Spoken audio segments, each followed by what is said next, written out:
Hello, hello, everybody. I'm super excited for this community spotlight with Goobers. Thank you so much for joining me this week. We're going to talk a little bit about him and his content creation journey and the amazing event that happened this year for St. Jude. And yeah, let's get to know him a little bit. First, if you don't know who I am, I'm Ashley. I'm Tiltify's community manager. I get to do all the fun community events and community interviews and spotlights and our Twitch events. So let's start off with the start of the show. Goobers, how are you? I'm good. I'm good. Thank you for having me on. I really appreciate it. Oh, oh no, thank you for joining me. Let's learn a little bit about you and your content creation journey so far. I've been a streamer for 6, 7 years, something like that. And I've been partnered for, I think this will be my 7th year in June. Oh, I've been, I guess I'm what you call old guard, at this point on Twitch. Yeah, I've been a variety caster since the first stream, and pretty much have held to that for as long as I can remember. When I started streaming, I was known as the loud guy, and arguably still am. But as age has toned that down a little bit, I've focused a little bit more on community and comedy, improv events, things like obviously the charity event that we're going to talk about and other community events that we do. Yeah, that's who I am. And I also am the host of the Prime Gaming shows, the Prime Gaming Insider and the weeklies. Yeah, I do all that stuff too. So I kind of oh. kind of do a lot of different things. Wow, you are multi-talented. That's amazing. I didn't know you did all the Prime Gaming stuff too. That's awesome. Mhm. Cool. Wow. I learned so much about you in just a span of a minute. That's awesome. Thank you so much for sharing with us a little bit about you. And yeah, like you said, we're going to talk about the Metal Meal Meltdown event that happened this year for St. Jude. And let's talk about how you came up with this event and you got so many people involved for such a good cause. So the event started this year was our 5th year. I think years. Yeah, I think it's our 5th year. Um, 5 years ago, there was a community member of mine. His name is W. Scott, and he pitched this idea to me that we should do just a community barbecue thing, and we just stream and barbecue and cook food and just hang out. And I thought it was a great idea. He wrote up this huge doc about it and just, detailing all this stuff. And I'm like, you know what? That sounds like a really cool idea. Would you mind if I actually took this and morphed it into a charity event? Because I feel like this would be a cool idea. And he's just like, yeah, actually, that'd be fine. So we took that and we devised this idea that it would be a cooking event for charity, and that we would put our own little spin on it. And a lot of people in my community enjoy the metal, enjoy the metal music, rock, and adjacent music. And I decided that we would mix metal music with cooking food and charity and community, and just a whole big mashup of stuff there. I mean, our community is generally speaking pretty high energy, pretty nuts a lot of times. So it seemed to fit, it was way out there. And then yeah, we proceeded to go for obviously 5 years. We're still going and stuff. And the basis of the event is really for an entire week. It's usually the week before Thanksgiving.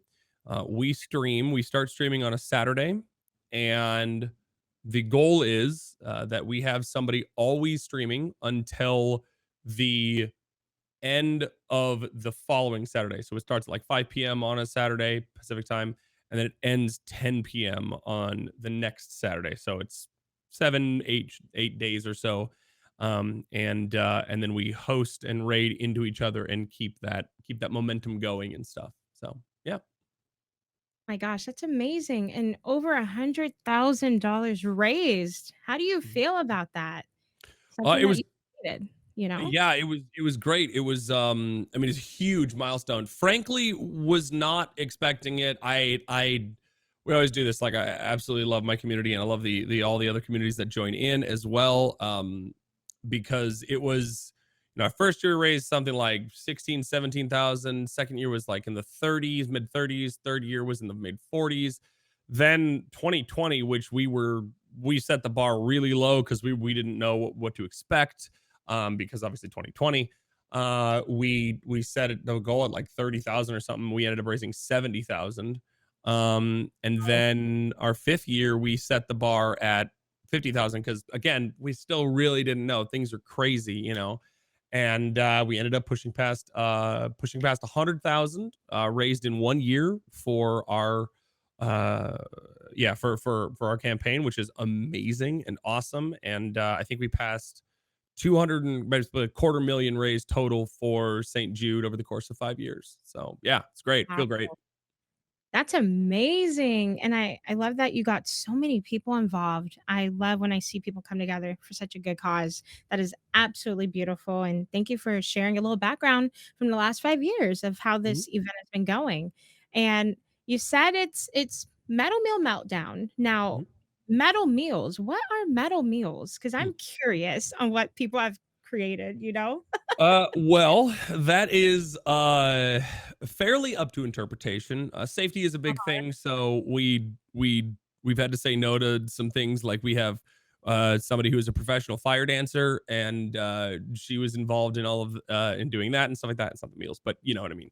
Safety is important. However, the idea is that the meals need to be themed around being metal.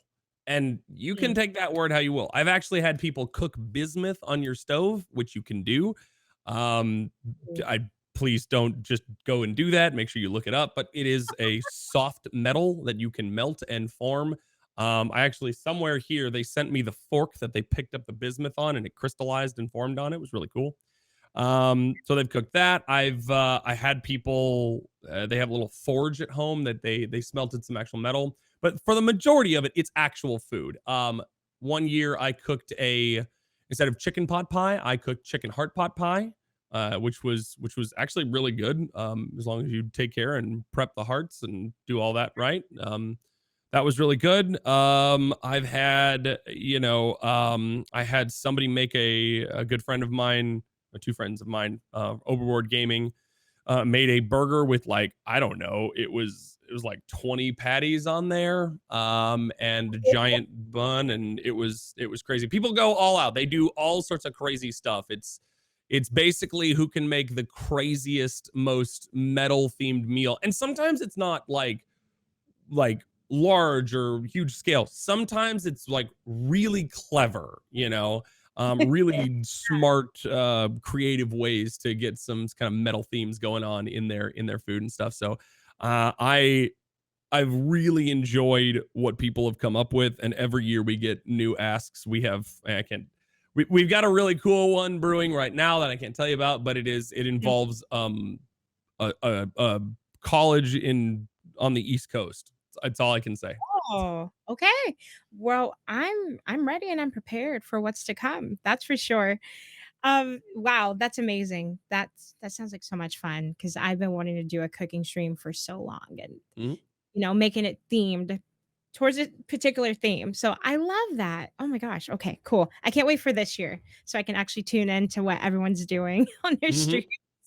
So my question is, if you have, some memory of it right now, how do they utilize Tiltify features for their meals? Like polls Tiltify or features. anything? Yeah. Yeah, so we've been using Tiltify for a while now, and it started out where it was just use the base feature, the base thing, which is the reason why we've used Tiltify since the beginning is the any of the funds that go to donate to St. Jude don't touch us at all. It goes straight to them, Right. right? It goes through Tiltify and to them. We don't touch it at all, which is huge, right? That's baseline. That's why Tiltify is awesome. There's also the other things we have is we welcome in new, very very small or even brand new streamers to the event. We don't just want like established streamers or whatnot. We like to get in people who haven't streamed before, and get them in there and started. It started as a community event, So we like to make sure that we adhere to that as well. And we set people up with the basic instructions to set up their Tiltify to get the goal bar on the top there. I know that other people have used the milestone functions to basically essentially hit certain points, and they'll get notifications or whatnot. They'll let people know visually on the screen or based through the Tiltify links how close they are to certain milestones. There's also been the use of incentives like we have somebody who's been around doing MetalMealMeltdown, I think, since the first one. Her name is Leshki. Shout outs to her. She's an incredible charity streamer and streamer in her own right. She utilizes the full suite and will put all of her incentives on there. You can choose the incentives and go through there, and it'll get notifications and all that good stuff. So we have people use every aspect of Tiltify, and in addition to that, we set people up with the baseline for what you need to use for Tiltify. And the great news is it's only gotten easier. And I will say the other thing that we set them up with is the Twitch extension of the panel extension, which is really nifty. We've invested pretty heavily on that, even for the smaller streams, because it's so smooth, it's so easy to use. So yeah. Yeah. Oh my gosh, that's awesome. And I wonder if they use like polls or anything for changing up their food. I know I've seen a lot of that, or, with rewards, they can choose what to put in their food next. I don't know. They Mhm. probably have done that. I would love to see that this year. I think that would be hilarious. Yeah, That's absolutely. And I'm awesome. sure like Huh. so and keeping in mind like this is I wish I could say that I've seen every minute of every Metal Gear Meltdown, but I do have to Oh, sleep.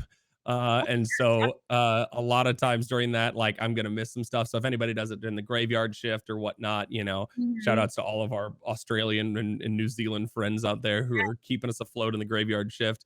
Um the if they do any of those there, I wouldn't see it. But I want to say that I've seen a couple polls for like ingredients to put in the food or Awesome. what how to go about filling out an incentive or something like that. That's awesome. I love that your team takes the time to get all the streamers well prepared for their charity streams, because you got to have your overlays, you got to have your alerts, and those features are there for you to utilize to make the whole, experience even more fun and easier. So Mhm. that's amazing. I'm glad to hear that, because we creators are busy, creators are lazy too. They don't want to do anything that's too much. They want to Mhm. have it set up straight to the point and Yep. get to doing some good. So that's amazing. I'm glad that it's been working out for you. And of course, we are always trying to make it even easier. And I really think the state of Tiltify is the easiest it can get. But again, we're still always working. So keep your eyes peeled. And I'm just happy to hear that, you've been using Tiltify for all these years. And I'm just excited for what's in the future this year. And hopefully, we have some new features for your event that you can utilize. So, thank you so much for sharing a little bit about that. And I wanted to ask, what made you want to choose St. Jude Children's Research Hospital for your event every year? Well, yeah, honestly, a lot of people have seen. Well, I shouldn't say that. I had seen a lot of the St. Jude commercials when I was a kid or whatnot, and they didn't really register with me as a kid. Even though they were still working miracles back in the late 90s, early 2000s, like I it didn't really register with me as much. But when I got streaming, and then I saw other streamers working with St. Jude, and then started to understand more of the message and exactly how many miracles that St. Jude has and is continuously making happen. It was enough for me to just go, this is a no-brainer. They are they are proving time and time again with statistics, with their care, with just being people who are there to change the world, and not just children, not just American children, not just people in Memphis or Tennessee. Like, it's the world. That's their goal. They help the individual, but they also take that as an opportunity. While focusing on the micro, they also continue to improve the macro view and help everyone with everything that they do. I mean, I could go on forever about all of this stuff. I do Oh, highly recommend looking into St. Jude and understanding everything that they do, because if there is an organization, if there is a place that makes modern day miracles, it is St. Jude. And after seeing enough of that and really investing into that, I decided to go for the first Metal Me Meltdown to do that, and then to go and raise money for them. And then I was invited to the summit to actually go to St. Jude. And from there, it was just I was already sold, and now I'm here for life. Like this is yeah. they've Mhm. they hooked me, and then they proved to me that everything that they do, every ounce of fundraising that we do for them is worth it. Worth it, and the summit is such a life-changing experience. I will never forget my first time going there. I'm like, "Wow, I can't believe that I'm impacting these families with just my little community on Twitch and fundraising, and every dollar is saving these families and these kids' lives." So, oh my gosh, Absolutely. I can relate so much to that, that statement, and I'm sure so many more of us can. So, yeah, the work that St. Jude does is impeccable, and it doesn't stop until, cancer is gone forever. Hmm. So I'm very proud of all the work you're doing and everyone that's involved with the event. Thank you so much. And of course, thank you for using Tiltify. Goobers, it was so lovely chatting with you, and we can't wait for this year's event. So thank you so much. And I wanted to get our community to find you and support you and your content. So where can they find you on socials? Yeah, so you can find me at Goobers515 on Twitch and Twitter. If you guys are curious and you want to stop in, you can also watch the Prime Gaming show. Yes, it's about telling you about the Prime Gaming stuff. However, the one of the cool things about that show is that it's entertainment and also telling you about Prime Gaming stuff. So I enjoy that. I am a big part of that creative process, and I'm really proud of that. So if you would like to go for that, that's the Prime Gaming channel. But yeah, mine is Goobers515, and thank you so much for having me on. And yeah, I hope to see you guys all at Metal Be Meltdown 2022 in November. Keep an eye for that, and also keep an eye for signups. If you're a small streamer, toss your ring, or toss your hat in the ring. There it is, I know. and sign up. And we need a lot of people. We need like roughly 40 streamers to fill out an entire schedule, and it's always down to the last person every year. So the more people that are interested, the more people that sign up. We don't care about size or anything like that. Just get in there, sign up, and we'd love to have you. Perfect. And you do have a Twitter for this event, correct? We do. It is Metal Meal at Metal Meal Melt on Twitter. So let me just make sure that is Metal Meal Melt, and it should be an image of a little circular guy with face paint on, giving the devil horns. You'll see it there. Perfect. We'll have the link to that down below as well, as along with all your socials. Thank you again, Goobers. Thank you, thank you, thank you. I hope you have a beautiful day, and everyone watching, thank you so much. We will see you soon. Bye.